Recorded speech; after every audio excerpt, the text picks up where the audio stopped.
नमस्कार शेतकरी बांधवांनो, आज मी माझ्या कन्सल्टन्सीमधील जो प्लॉट आहे कंगनोळमध्ये पहिलाच प्लॉट छाटला आहे. असा जो प्लॉट नंदकुमार ढवळे व विकास ढवळे हे दोघं भाऊ आहेत आणि त्यांचा प्लॉट आहे. हा प्लॉट आहे अनुष्काचा. तर या प्लॉटमध्ये आपण आलो आहे आणि मी त्यांना सांगितलं होतं की छाटणी तुम्ही 2 डोळ्यावरती घ्या आणि 2 डोळ्याचे फायदे काय असतात हे त्यांना मी सांगितलं होतं. तर खरोखरच आज आपण या ठिकाणी आलो आहे आणि आज मी तुम्हाला दाखवतोय की खरोखर 2 डोळ्याची पद्धत काय असते. तर जे काय माझे कन्सल्टन्सी घेणार शेतकरी बांधव आहेत त्यांनाही सांगायचं आहे की भविष्यात आपल्याही बागेत छाटणी करायची आहे आणि त्यावेळी आपण काय निर्णय घ्यायचा आहे. तर बघू शकता 1 2 3 4 5 6 7 डोळ्यावरती सपकेन आहे. या ठिकाणी पुढचा 1 डोळ्यावरती छाटलेला आहे आणि पेस्ट एवढ्याला लावलेली आहे. तर या ठिकाणी 1 2 यामध्ये काही दिसत नाही 3. तर या ठिकाणी सपक्यांच्या पुढे 1 डोळ्यावर छाटून सुद्धा इथं 2 गड आहेत, पाठीमागे 1 गड आहे, 3 गड आहेत. काडीला 1 गड ठेवला तरी सुद्धा या बागेत सफिशियंट आहे.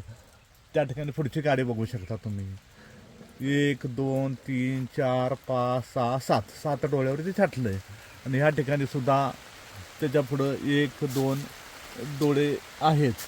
तर ह्या ठिकाणी सुद्धा 1 2 गड चांगल्या पद्धतीचे घड आहेत आणि या ठिकाणी कुठल्याही प्रकारचे गोळीगड दिसत नाही. डोळे एकसारखे फुटलेले आहेत आणि त्यामुळं ह्याचा फायदा काय होतो, भविष्यात ज्यावेळी फ्लावरिंग येतं त्यावेळी ज्यावेळी डोळा एकसारखा फुटला जातो त्यावेळी फ्लावरिंगसुद्धा एक समान येत असतं. तर जे काही शेतकरी बांधव आहेत त्यांना सर्वांना एकच सांगायचं आहे की आपली बाग छाटत असताना आपण सपक्यांच्यावर 2 डोळे ठेवा आणि तुम्हाला खात्रीच वाटत नसेल तर तुम्ही तुमच्या प्लॉटमधील 1 लाईन 2 लाईन तुम्ही 2 डोळ्यावरती छाटून बघा आणि बाकीचं तुम्ही तुमच्या पद्धतीने छाटा आणि त्याचे रिझल्ट तुम्ही आम्हाला शेअर करा.